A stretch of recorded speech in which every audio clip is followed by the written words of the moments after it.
Previously on Geezerology 2.0. And next week, we're going to be having a look at another Bob pick, Red River.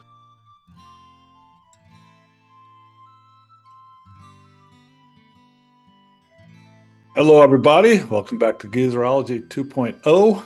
We're continuing with our Prime Video watch list that we've compiled. And today we're going to talk about a Western classic from Howard Hawks, starring John Wayne from 1948, titled Red River.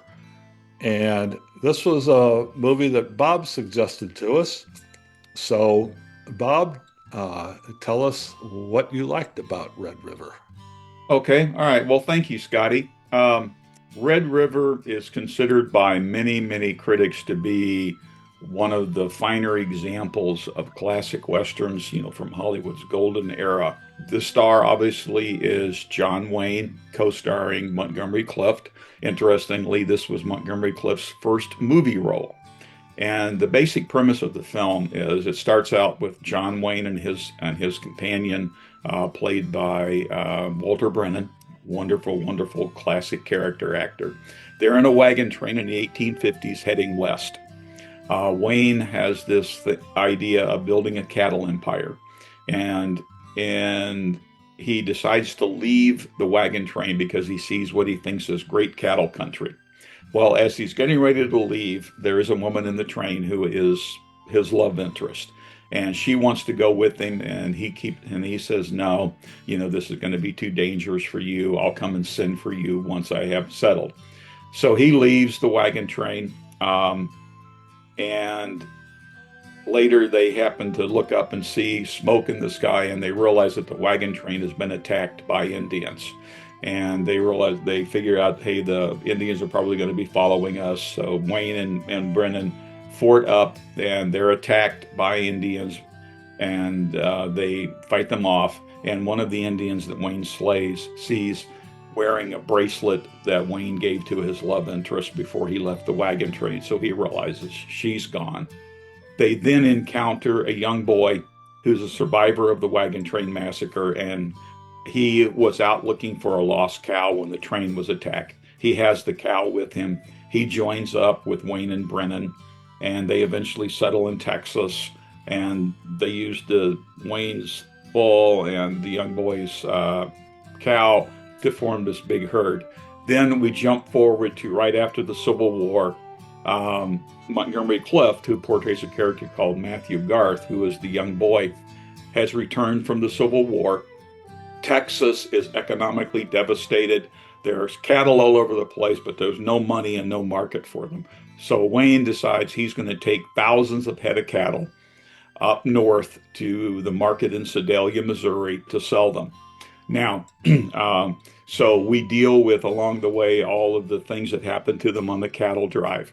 What really drives this film is Wayne portrays actually not a likable person. He's driven, he's arrogant, he is going to take whatever he wants, and when he settles on the land in Texas, he's approached by a couple Mexican vaqueros who say, hey, this belongs to so-and-so, and Wayne says, well, he took it from somebody, I'm taking it from him. He cavalierly shoots one of the vaqueros and then buries him. And later on, we see multiple crosses all over where people have tried to take the land from him. At the heart of the film is this tension between Wayne's character and his adopted son. And what this essentially is mutiny on the bounty set on the Lone Prairie. And Wayne's character could be Captain Bligh, and Clift's character could be Fletcher Christian. Wayne is driven to get this cattle drive done. He pushes his men to exhaustion. He doesn't listen to any suggestions. He overrules all common sense things. He's got one focus, and that's we're going to get to Sedalia.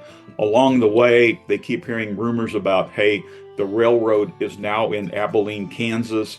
We could go there. It's much shorter. Wayne continually dismisses it.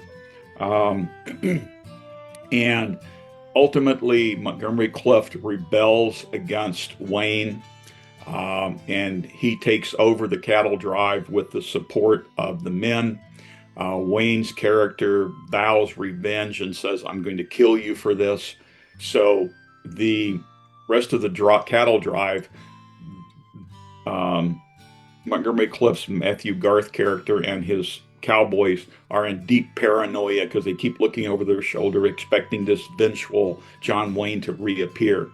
And they do discover that the railroad is in Abilene. That's where they go.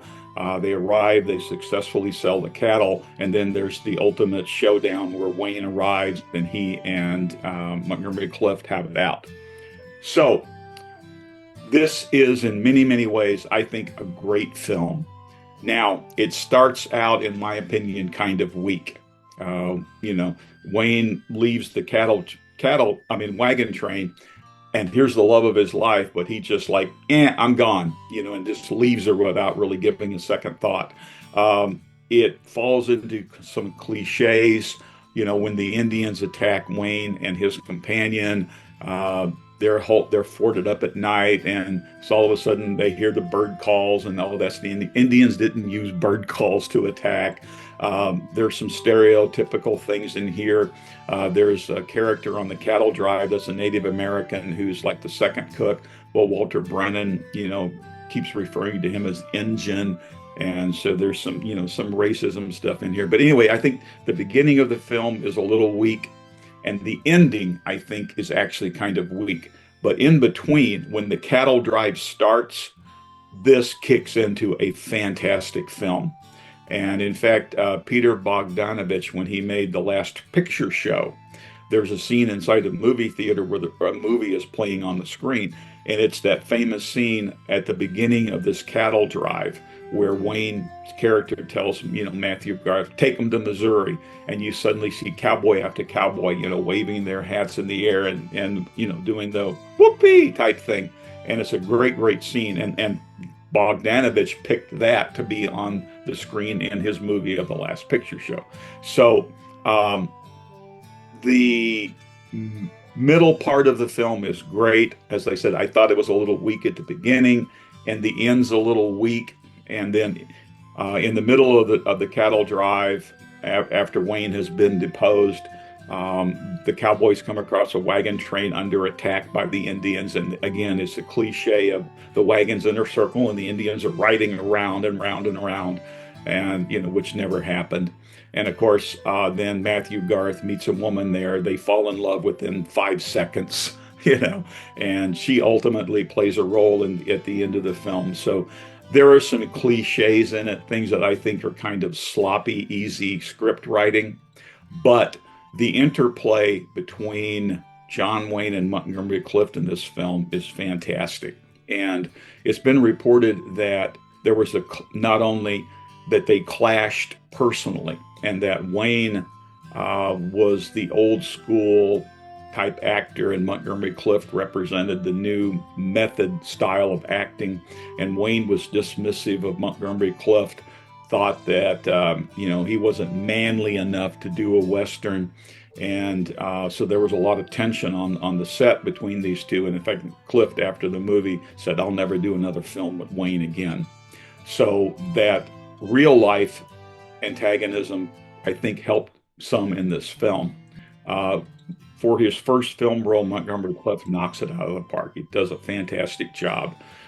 Some great character actors in here. We get to see Noah Barry prominently in this film, and you might remember him as Rocky in the Rockford Files TV series where he played Jim Rockford's dad.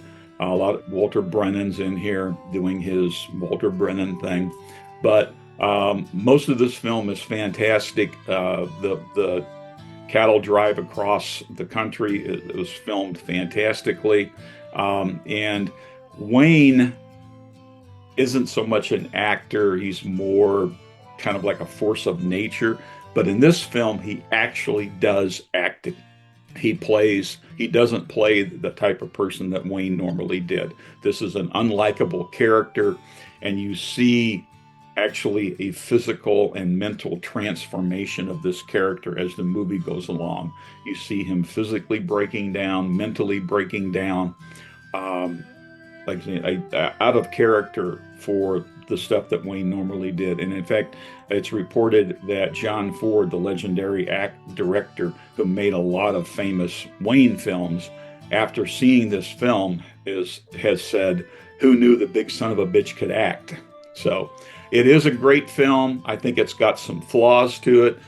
Definitely worth seeing if you're interested in classic Hollywood and classic Westerns. That is the worst ending that I have ever seen in a movie. Yeah, That was, wasn't it bad? oh God, it was awful. It was like, it's just really, really lazy screenwriting, and yeah, I could not get into this movie. I don't like John Wayne. I've told you that before. I do not like him. I can't. He puts me off. And I don't know. You say that this is one of his best acting jobs. I didn't see it. He just annoys the hell out of me. It's just. I went and looked at Rotten Tomatoes, and I found out that there are actually 13% of people on Rotten Tomatoes that don't like this movie. So, so I didn't feel alone, because, and I also looked it up because I'm also one of 13% of people who, at my age, who doesn't have any significant hair loss. So I'm okay. So so I'm feeling part of a community here, right? Well, obviously, and then those of us with hair loss are on an intellectual plane above you people who kept all your hair. I'm about the only thing I mean, right off the bat, it's like John Wayne out there shooting engines, and it's like, oh my God, I'm not down for and about the only enjoyable thing that I was finding in the early parts of this movie is Walter Brennan. Walter Brennan is really good. I always like seeing him in a movie. I always find him pretty funny and engaging. Part of the reason I will go back and watch old westerns is because when they're shot well, and there's some really good cinematography going here, that stuff just looks great. I mean, it makes for great looking movies. I thought, okay, coming up, they were talking about doing this cattle drive and everything like that. I thought, oh man, at least that's gonna look good. So I was looking forward to the sides of the cattle. They look good, but I'm sitting there going, that why is this movie in black and white? And I went and looked, and actually Howard Hawks, the studio and everything, they wanted him to do this in Technicolor, because this is in the golden age of Technicolor, when Technicolor was real big, but he refused to do it because he didn't want to. He thought it would be too dazzling. It didn't make any sense to me, because I mean that stuff would have looked freaking great in Technicolor, but it didn't get that. Yeah. I wasn't. I wasn't a fan. I didn't find a whole lot to like about it. Like I say, John Wayne puts me off. Walter Brennan is good. The black and white I thought was a really, really bad choice, and there was some really bad writing in this. Bill, why don't you be a tiebreaker? Oh, I will. I will. I'm here to speak for the 83%. Okay. I actually, I had seen this movie probably about 30 years ago. So I sort of knew it, but and the only reason I saw it the first time was because there is a song by The Clash that was on their London Calling album that is called The Right Profile, and it's all about Montgomery Clift. And I didn't know anything about Montgomery Clift in 1979, so I went to an encyclopedia because we didn't have a Wikipedia. Anyway, so he was in Red River, it said, and that was his first movie. So I saw it, but I forgot all about it. And then I went and I saw that this movie was going to be 2 hours plus long, and I congenitally am reluctant to get into 2 hour plus movies. I don't like that if I can avoid it. So I steeled myself for this thing, and I found it to be full of every single cliche that you could throw into a Western. So it is got everything that Bob was talking about, all the things that, irritate Scott. It's true. There are cliche after cliche, but the movie is not a cliche. So it's not cliched, but all of the pieces of it are. And it's kind of, to my way of thinking, it's a kind of triumph of both the direction by Hawks and the acting. The acting is superb uniformly. And the big thing to me is, the cattle drive is what drives, obviously, the movie forward. And it's really about people working. These are men working. And so you learn about what it's like to do this job. And it is, if you grow up as, many people did, including me, wanting to be a cowboy, it's because it looks cool to be a cowboy, to ride a horse and wear the outfit and have a 6-shooter and stuff like that. That seems cool. This is not cool work. This is hard work, as a real cowboy, not a drugstore cowboy. So you get a good appreciation of how tough it is. As the drive is happening, it takes 90 days or something like that to get from wherever they are in Texas to Abilene, and all of the things that transpire in there, and primarily the mutiny against Wayne, which, I was prepared because I thought, I'm not a big John Wayne fan because of his persona. His persona is, the criticism of him is that he always, he didn't act, he was himself.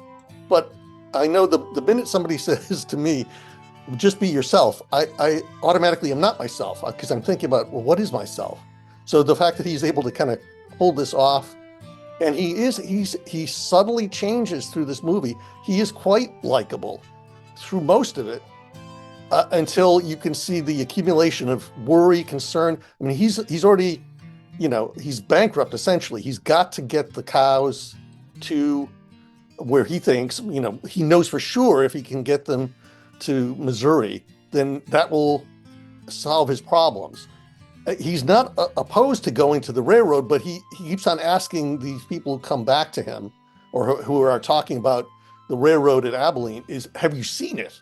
And nobody's seen it. They just hear about it. So he's like, well, if we go all that way, we'll lose the herd. It's crazy. So let's go the way we know we're going to get the money. And he is a contract. Everybody is signed a contract. It's very clear. You see it. It's part of the scene. And he's adamant because he asks people, this is going to be hard. And so there's 4 or 5 guys who say, we can't do this. And he says, that's fine. No judgment, go. But if you come, you have to finish this because this is the only way we're going to accomplish it. And because of his increasing concern that they're not going to make it, they're running out of food. It's taking longer than they thought. There's like 3 or 4 guys who leave the wagon train because they disagree with his approach, and they take a bag of flour and some beans, and he sends this guy. We didn't mention this guy. John Ireland plays a character called Cherry Valance, who is a well-known gunslinger, and I have to backtrack because I got to get this in. He actually comes into the movie by way of being kind of a enforcer for another cattle baron who is, before the drive starts, comes up to Wayne and says, I think you got some of my cows in there. And Wayne says, well, I don't know, maybe not. I don't have time to check. I don't have time to check. So they reach an agreement, and the guy says, okay, if you pay me, or Wayne says, I'll give you $2 a head for anything that's got your brand on it. And so Valance is like, well, geez, I'm going to go with this guy because he's got balls, and my guy doesn't. So it turns out that he and Matt are sort of competitive. Matthew, Wayne's adopted son, And Matt says, "I've heard about you. You know, you're supposed to be really good with a gun." So they get their pistols out, and they're like, talk about homoerotic. He's like, "Oh, I like that gun. Would you want to see my gun?" And they're playing it for all it's worth too, because Ireland is very funny about this. And there were rumors about Clift's sexuality even at this outset, and he's quite happy to play it straight as it were. But you can get this sense that they're kind of competitive, and then they have like a shooting exhibition, and they're pretty cool about the whole thing. Anyway, Valance is an important part of this because he supports Matthew. But first he does go out and tries to get back the guys who left, because that's what Wayne told him to do. And he shoots one guy who wouldn't come back and brings the other two. And Wayne says, "Okay, well, I'm going to hang you." And they say, "Well, you can't do that. It's against the law." He goes, "It's my law out here. And you signed a contract. You know what the deal was." And that's where Matthew says, "You can't do that. You can't do that. That's not right." So, Wayne says, "Well, that's what I'm doing." And so everybody backs Matt. They kind of cut Wayne loose, and he's got, they go back. He says he's going to kill Matt. And during this whole thing, as the cattle drive goes on, they're calculating, especially Walter Brennan and Montgomery Clift are calculating how many days it would take for Wayne to go back, get more guys, and come after them. And so they're trying to figure out how much of a lead they've got before they get back, before they run into him. But they're driven to that same level of paranoia that Wayne had is what Clift has, because he's now responsible, and he's got people who are working for him. He doesn't know if he's going to make it. Oh, I should mention the fact that not only is this driven by, the desire to get the money and to get the cows delivered, it's by coffee. These guys they got to have coffee, and they can't take the fact that they don't have coffee anymore. And when they hear that this wagon train is going, it's like 18 miles ahead, Matthew sends some of the guys up there, including Cherry, to go, get some coffee for him and bring it back.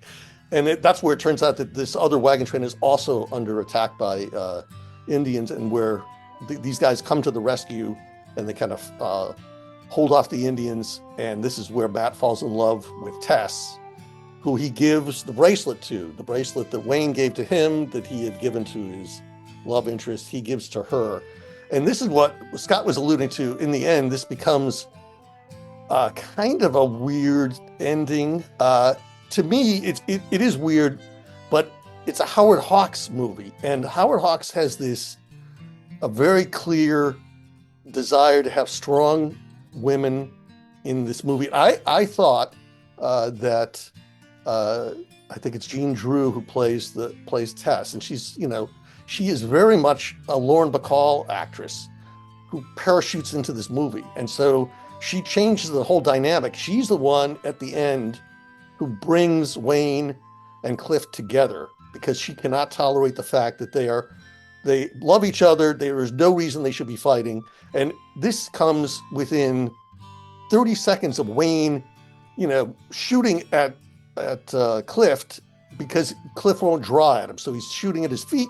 He shoots, his cheek, and Clift refuses to fire back. And so he says, "All right, then I'm going to beat you to death." And so they start fighting. And after about 3 or 4 minutes, Tess stops the fight, and she says, "You have to settle this peacefully." And they look at each other and go, "Yeah, you're right." And Wayne says, "You know what? I'm going to change the brand. I'm going to give you the M that goes with my D that you deserved. I told you I would do that when you earned it, and you earned it." And of course, we should be clear that they get the cows to Abilene. Everybody's excited. Harry Carey, his son also is in the movie, Harry Carey Jr., gets trampled to death in a stampede, which is a fantastic bit of filmmaking when the stampede occurs. And the other set piece is them crossing the Red River itself, which is really an amazing bit of filmmaking, because they're doing it It's quite interesting. That But would Harry look, Carey, both of those would have looked great in color. they would look great. It's kind of a weird ending. The movie's great. I loved it. That ending is what really, really, really turned me against this movie.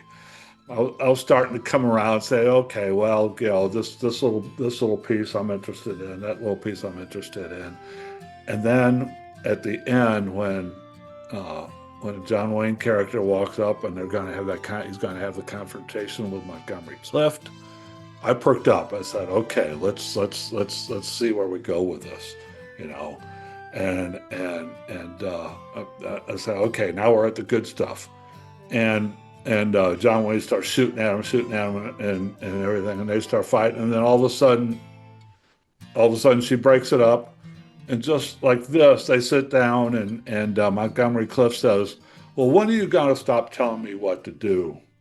And John Wayne says, "Well, I think that starts now, and I'm gonna make you a partner." I'm sitting there, what the hell?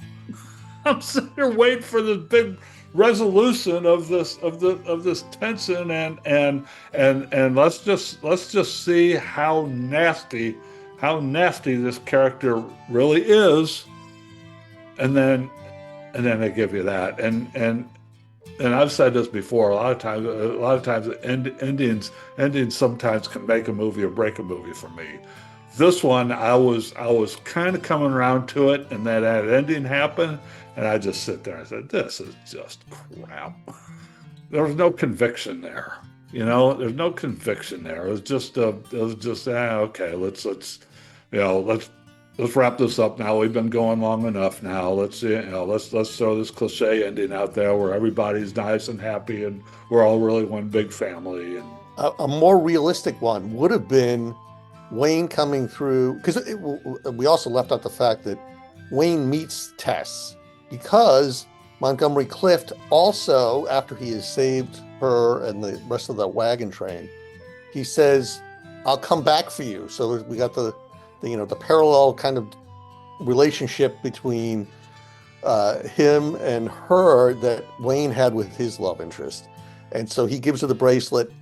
Wayne comes in a couple of days later, and of course they invite them in for dinner and coffee, and he sees that she's got the bracelet. So they do have a discussion, and she talks about what Matt is going to do and why. And she knows that he's going to try to go kill him and blah, blah, blah. But I think a more accurate ending would have been for Wayne to come into town with his other, accomplices, and to kind of march through the herd like he does. And then instead of saying, "Draw," he should just go up and shake Matt's hand and say, "I was wrong." I can't. that would have been fine. I agree with you. That would have worked. But the way this happened didn't work because it's you got John Wayne is standing there. He's shooting at him. He's trying to kill this guy. He's standing 6 feet away from her, 10 feet away from her, whatever. Look at him right in the face, and he's trying to kill this guy. And then all of a sudden it's like, oh, okay, drop the gun and let's be brothers and we're done. Well, I don't think he was actually trying to kill him. I think he was trying to provoke Matthew into drawing on him, so he wanted to kill him. Right. He wanted to kill him, and that was the whole point of that. He wanted to kill him. Yeah. So, but he's struggling with mixed emotions. I am furious that you rebelled against me, but you're my adopted son and I still love you. So he's got these conflicting emotions, which I think could have led to a much more dramatic ending. In fact, one ending I think could have worked with Matthew Garth actually killing John Wayne at the end and becoming what Wayne was. So I think they copped out for a feel-good ending. And this movie needed something. Exactly, that's exactly the point. It was a huge cop out, and what little investment I was having in this movie, that ruined that. Bobby, what's your ranking? Oh my word. Wow. 3.5. I am going to go a 2 on this one. Didn't, I didn't hate it. I just didn't like it. Bill? Four. Okay. All over the place on that one.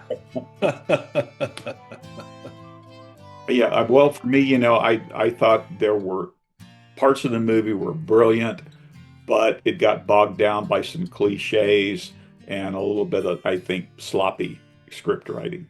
You Could have been surprised me. a- You surprised me. I thought you were going to go higher on that.